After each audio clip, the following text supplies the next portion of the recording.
Salut à tous les gars, JCOM, on va faire un point sur le Mercato OM, on va faire un point sur la vente OM avec les déclarations lundi soir dans Sportmed de Jacques Bailly. Et on va parler aussi de l'Euro, je vous ai fait les poules et je vous donnerai mes favoris.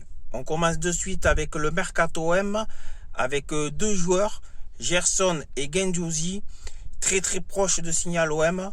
Ça devrait se faire dans les heures qui suivent là, ou plus tard demain quoi, normalement. C'est les infos que j'ai eues moi par d'autres collègues et ce qui se dit sur l'équipe 21. J'ai suivi ça dans l'équipe 21 d'Estelle Denis là, l'émission d'Estelle Denis.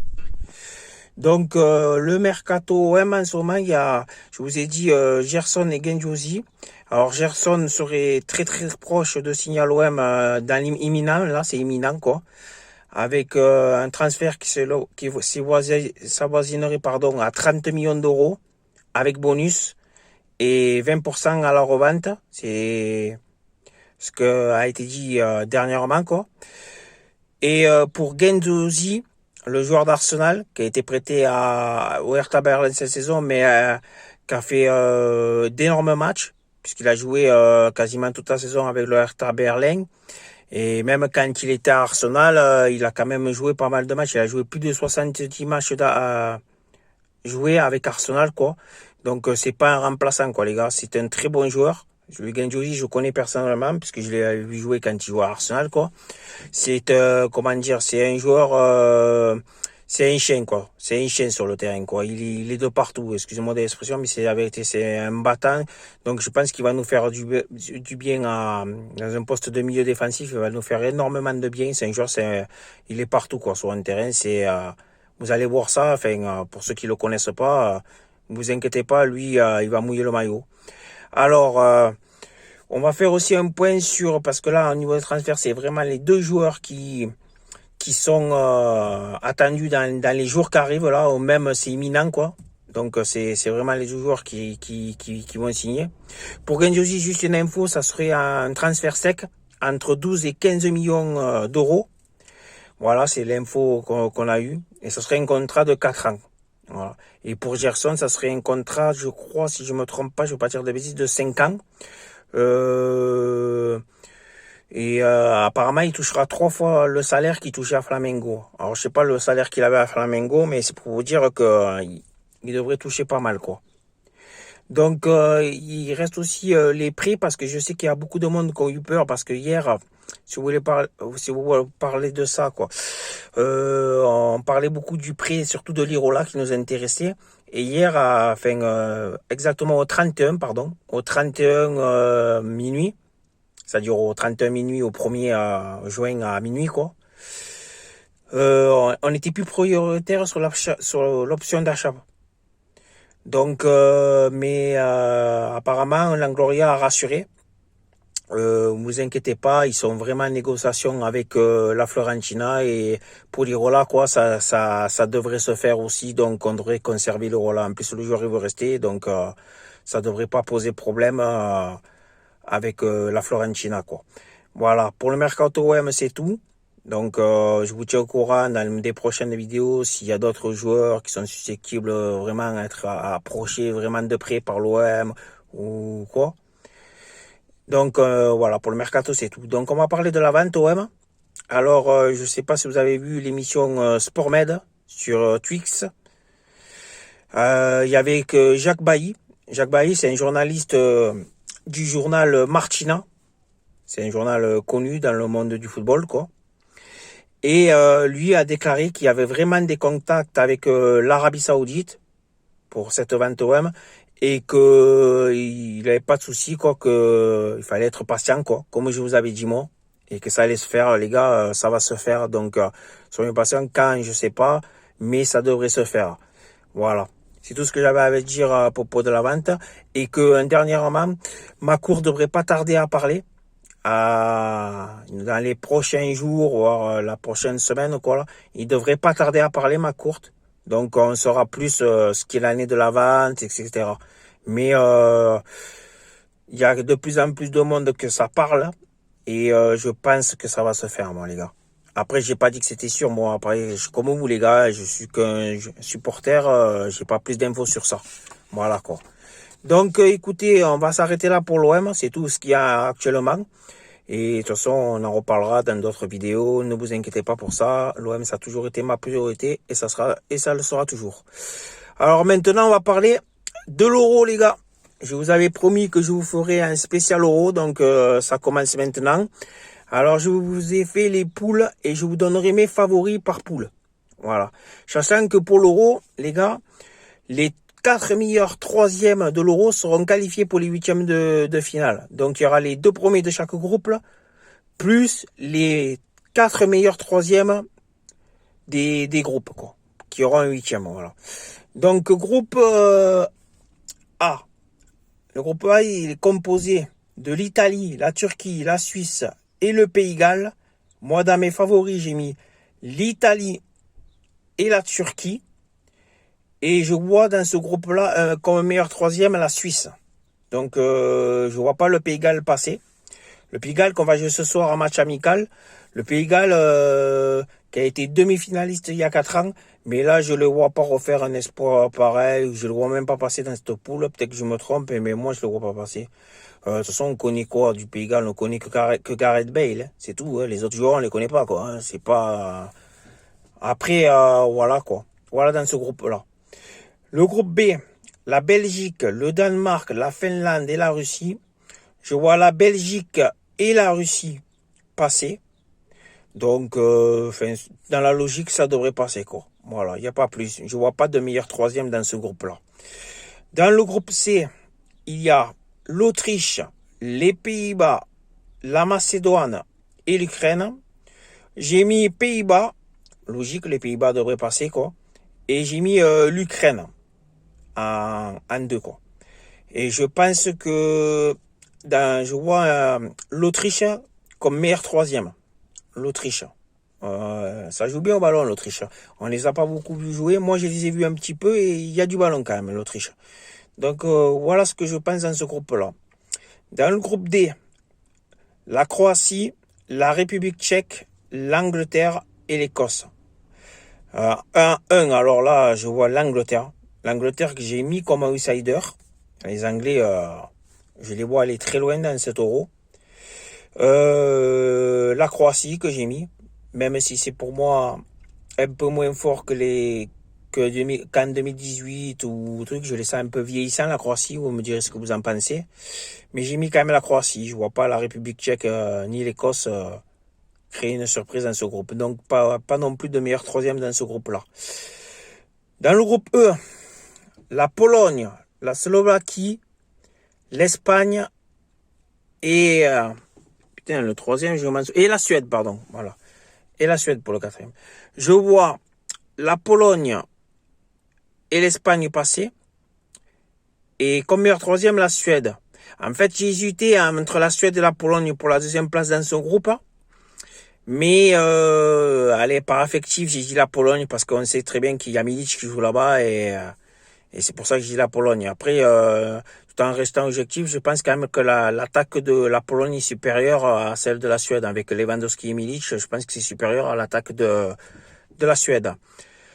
Dans le groupe F, le dernier groupe, vu que c'est notre groupe, la France, Portugal, Allemagne et la Hongrie. Je vois la France passer. Et comme deuxième, ça aussi, j'ai un peu réfléchi. Entre le Portugal et l'Allemagne, j'ai mis quand même le Portugal. Je pense que le Portugal finira deuxième. Mais en tout cas, ça va se jouer entre le Portugal et l'Allemagne, je pense. Sans être chauvin, parce j'ai mis la France à 1, mais je pense que ça devrait se jouer entre le Portugal et l'Allemagne pour la deuxième place. Et donc j'ai mis le Portugal, donc j'ai mis l'Allemagne comme meilleur troisième. Voilà. Et la Hongrie est bien sûr éliminée. Avec tout le respect que j'ai pour la Hongrie, mais je vois pas la Hongrie faire quelque chose dans ce groupe-là. Voilà. Donc voilà, moi je vous ai mis mes favoris. Dites-moi vos favoris à vous, dans commentaire. Vous pouvez me laisser des commentaires, les gars, je répondrai si vous me laissez des commentaires. Et voilà. Alors pour le programme de l'équipe de France, bon c'est très bien là, ce soir ils vont jouer le Pays de Galles à match amical à Nice. Et ils joueront dimanche contre la Bulgarie au Stade de France. Ensuite, à l'Euro, ils joueront le France-Allemagne le 15 à Munich à 21h. Le deuxième match, ils joueront la Hongrie à 15h à Bucarest, en Roumanie. Et toujours en Roumanie, à Bucarest, ils joueront contre le Portugal le 23 juin. Donc voilà, moi je vous ai mis mes favoris. À vous de me donner vos favoris à vous. Voilà. Donc après, au niveau des comment dire, des favoris, je pense pas avoir d'erreur. Après, ça peut arriver de se tromper, les gars. Il peut y avoir toujours des petites surprises là. Donc voilà, moi je pense que c'est ce qui se passera, quoi. Donc je sais pas si vous êtes d'accord avec moi, dites-moi si vous êtes d'accord. Si vous n'êtes pas d'accord, il n'y a pas de souci aussi, les gars. On est là pour débattre, on n'est pas là pour s'encenser. Donc voilà. Après le match d'ouverture, parce qu'on a J-9 pardon, de l'Euro, le match d'ouverture pardon, c'est Turquie-Italie. Donc dans ce match, il y aura pas mal de bons matchs. C'est les deux que j'ai mis favoris dans cette poule, la Turquie et l'Italie.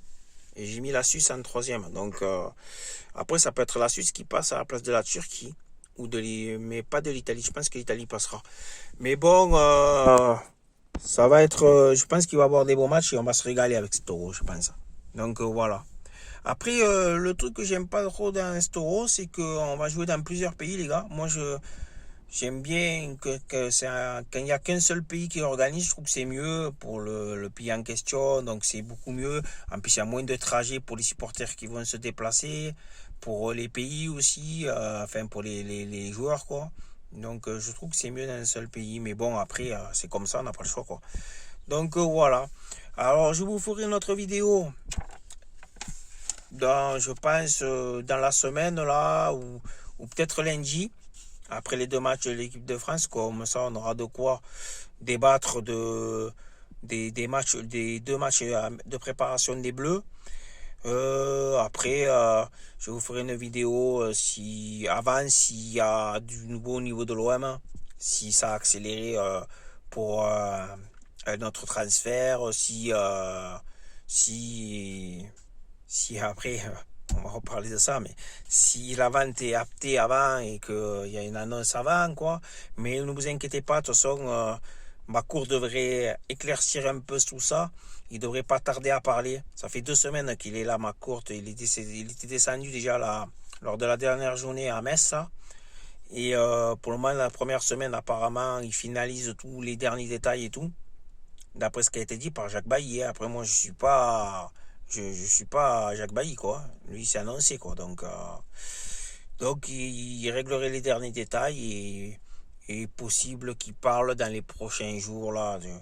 Mais il fallait, comme j'ai dit Jacques Bailly, il fallait être patient et ça devrait se faire, les gars, là. Parce qu'en plus, quand on voit les joueurs qu'on va chercher, Gerson 30 millions, Guendouzi 15 millions, les autres joueurs qu'on est dessus, ou s'il y a Almeida, ça va coûter entre 15 et 20 millions d'euros si on l'a. Apparemment aussi, oui, une dernière info aussi, Mercato, Adli de Toulouse, normalement devrait signer à l'OM. Très très proche aussi de signer à l'OM. C'est entre 5 et 10 millions d'euros. Et apparemment, vu que Toulouse en plus va rester en Ligue 2, vu qu'ils ont perdu le barrage contre Nantes, enfin, ils ont gagné le retour, mais ils avaient perdu 2-1, donc ils ne sont pas passés pour l'accession en Ligue 1 contre Nantes. Donc, il a dit qu'il a très envie d'aller à Marseille. Donc, normalement, ça ne devrait pas poser de problème à l'OM, quoi. Abdelli devrait être Marseille la saison prochaine. Donc, oui, comme je vous disais, entre tous ces transferts, à part Adli, qui est entre 5 et 10 millions d'euros, tous les autres seront à 15, voire plus. Donc, s'il n'y a pas vente, les gars, là, je ne comprends pas d'où on sort les sous. Hein. À moins que Marc Courte, il a gagné l'auto dans la semaine, hein, mais c'est ce que je ne crois pas, quoi. Donc, les gars, tout nous font penser qu'il va y avoir une vente. Hein. Donc, après, j'espère que je ne me trompe pas. Moi, je vous dis ce que je vois à droite, à gauche, que je cherche des infos comme vous. Donc, voilà. Donc, tout me fait penser qu'il va y avoir une vente. En plus, là, le salaire de Guendouzi, je ne sais pas si vous avez entendu, son salaire, s'il signe à l'OM, il est très proche de signer, de toute façon. Il y a 400 000 euros, les gars. Entre 400 000 et 600 000 euros, il va toucher mensuellement. Donc, il faut les donner, ces salaires-là. Donc, voilà. Donc voilà tout ça. Et bien écoutez, je vous donne rendez-vous. Donc je pense que vous avez dit ouais lundi. Lundi, à moins qu'il y ait un fait qui se passe plus tôt dans la semaine important que je vous dirai quoi. Que je ferai une vidéo pour vous le dire quoi. Donc je vous donne rendez-vous sinon lundi.